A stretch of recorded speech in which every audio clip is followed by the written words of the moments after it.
Eliminate a target like this in real time represents a revolution in warfare. Let's go back to the middle of the last century. During World War II, it took on the order of months to assemble intelligence from a variety of different sources, whether it be airborne, on the ground, to assimilate that information and then determine what targets might be hit. Then it took hundreds of aircraft and literally thousands of bombs to go out and attack a target using that information that had been developed over a period of months. Today, with the capabilities all wrapped up into one vehicle, the Predators and the Reapers in particular, you can accomplish that find, fix, finish cycle in a matter of single-digit minutes. Before the Predator, the military had to design separate aircraft for intelligence gathering and attack. Reconnaissance was key, and after World War II, engineers built ultra-sophisticated spy planes. They went faster and higher than ever before to make sure the pilots and the information they gathered didn't fall into enemy hands. The SR-71 was triple sonic. In other words, it go over Mach 3. Max recorded altitude was 85,200 some feet, and there are several of us that have gone higher than that. Pilot Tony Bevacqua is one of a select group of men to fly the SR-71, a titanium spy plane built during the height of the Cold War that could take photos of the ground with 12-inch resolution from 90,000 feet. Literally faster than a rifle bullet. Even missiles were too slow to catch it. I was the first person in the SR-71 get shot at, and it was over Hanoi. You got an airplane that's going 2,300 miles an hour, and it's very, very difficult to even come close. They figure that the missile exploded about a mile below me, and we're in and out of there in no time. Thank God. The cost of such speed was that the SR-71 needed to be refueled every 2 hours. But there was a slower alternative called the U-2. Bevacqua is one of only 12 pilots to have flown both operationally.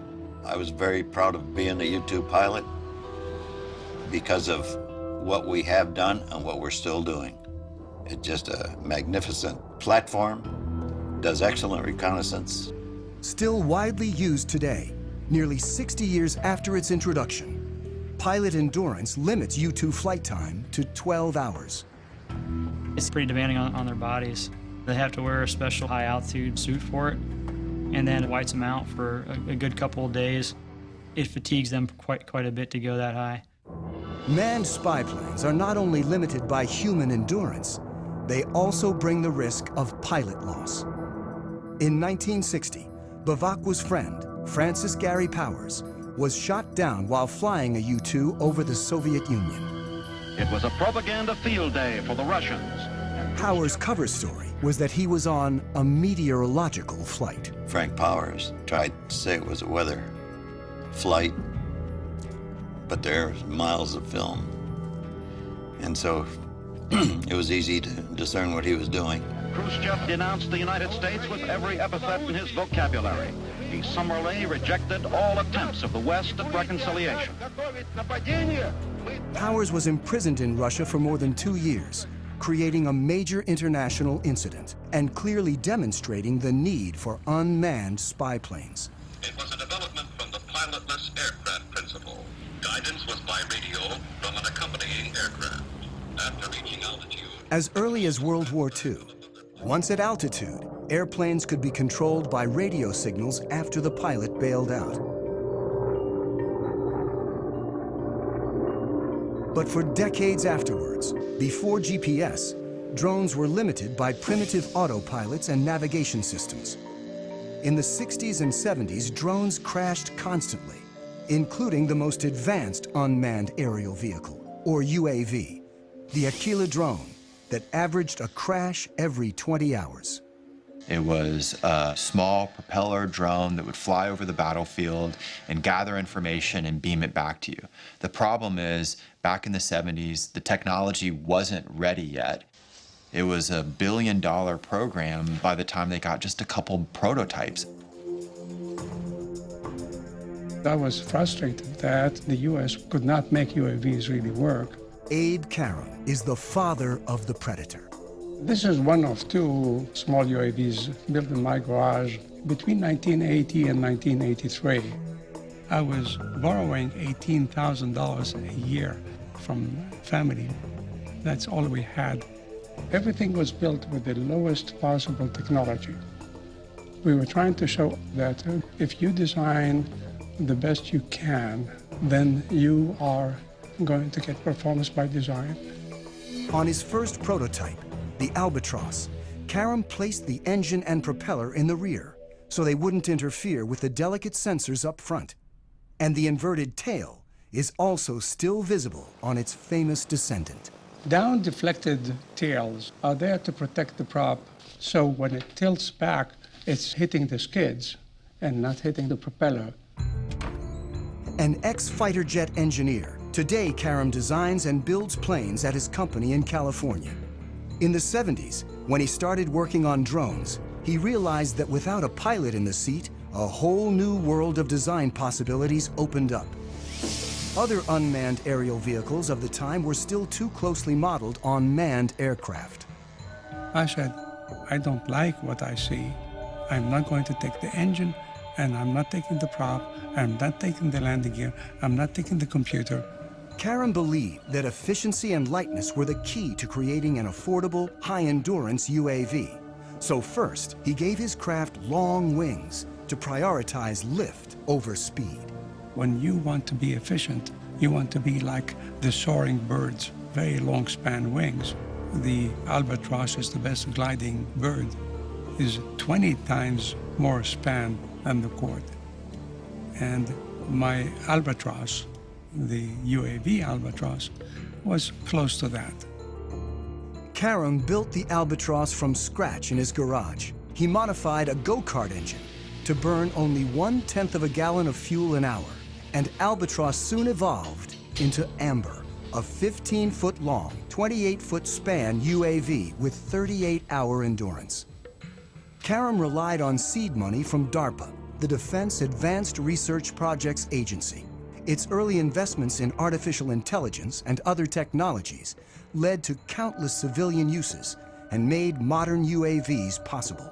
In the 1970s and 1980s, with significant DARPA impetus and some DARPA funding, a variety of new technologies emerged, including the Global Positioning System, long-range data links, lightweight computer equipment, and composite materials, as well as satellite communications and digital flight controls. The Albatross, the Amber, were the harbingers of the modern era of UAVs. We were a total team of 3 people, and we proved a lot of what we wanted to prove. Secretary of the Navy and the head of DARPA, they said, okay, you fly 500 hours, how many are you going to crash? We ended up not crashing any in the 500 hours we did for the military. Karam's Amber prototype never went into full production. But after a number of incarnations, by the mid-90s, his design became known as the Predator. Do not handle the missile by the strakes, wings, fins, seeker head, rocket motor, nozzle seal, umbilical connector housing during loading to prevent damage to equipment and or injured personnel. My UAVs were not meant to be armed. It was really built for the Cold War, when we had the big tactical challenge with so much artillery on their side, so much artillery on our side. Ready?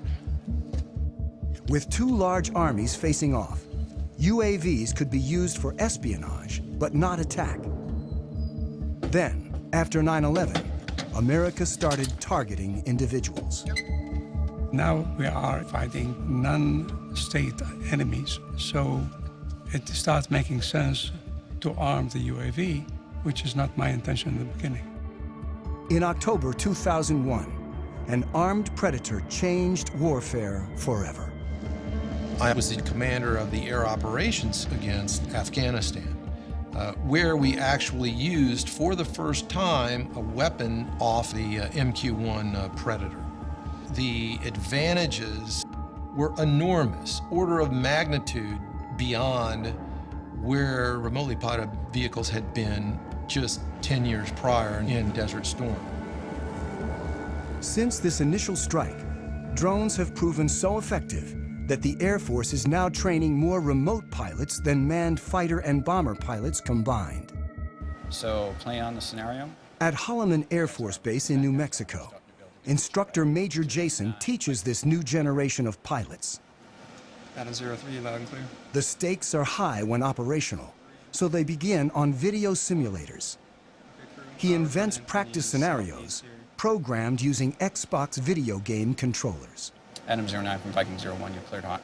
Stuff that we can't do in the real plane, I can do anything here, because the world's whatever I want it to be. 3, 2, 1, rifle. It's a controlled environment, and we want them to learn here, so that way when they do go operational, you know, they've already made all those mistakes. Pilot, it doesn't look like I ever turned the laser on, so I don't know where the missile went. How did that happen? If that would have happened real world, that'd be a really, really bad day. Unlike fighter pilots who train for a minimum of 2 years, remote pilots learn to fly their increasingly automated drones in less than one. The FAA did a study recently that showed that pilots with real flight experience in manned aircraft are actually worse UAV pilots than those that have no flight experience and really come in off the street. You actually bring in a skill set that you don't need and a set of expectancies that you shouldn't have when you're flying a UAV if you came from a manned aircraft. So the Air Force is taking officers off the street with no flight training and putting them through the program, and they've been very successful. They come here, they never went to pilot training like I did. They're here for a few months, and then they have to go operational, so it happens real fast. Adam 09, rifle time of flight, 15 seconds. And when pilots go operational, despite being half a world away from the action, it all feels very real. Mike's throwing copy splash. It's not like a video game at all. There's no reset button, there's no, there's no turning it off. In real strikes, like this one in Iraq, technology actually allows drone pilots to see more than manned pilots ever have. Because we have such a long loiter time, there's potential to have eyes on the target that we are going to blow up for hours ahead of time. Then we employ on it, strike the target.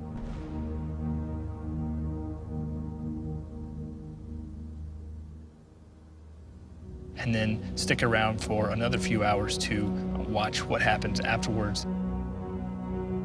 You have to stay there and then stay plugged in and stay focused on the destruction that you just caused from your aircraft. In 2012 alone, the U.S. carried out hundreds of drone strikes across 4 countries. Afghanistan is the only publicly authorized war, while strikes in Pakistan, Somalia, and Yemen are covert CIA operations performed without putting American lives on the line. The technology has enabled us to set aside some of the risk factors of sending a pilot in harm's way. So it's meant that we've conducted a lot more strikes that would have been more problematic if we were using manned systems. The U.S. claims drones have decimated al-Qaeda's top leadership while causing limited civilian casualties. But the facts are hard to come by. We know fairly well how many strikes are occurring. What we don't know is the details, who the targets were, whether they were actually eliminated, or whether some other people were killed, because verification is very difficult. There are no fully reliable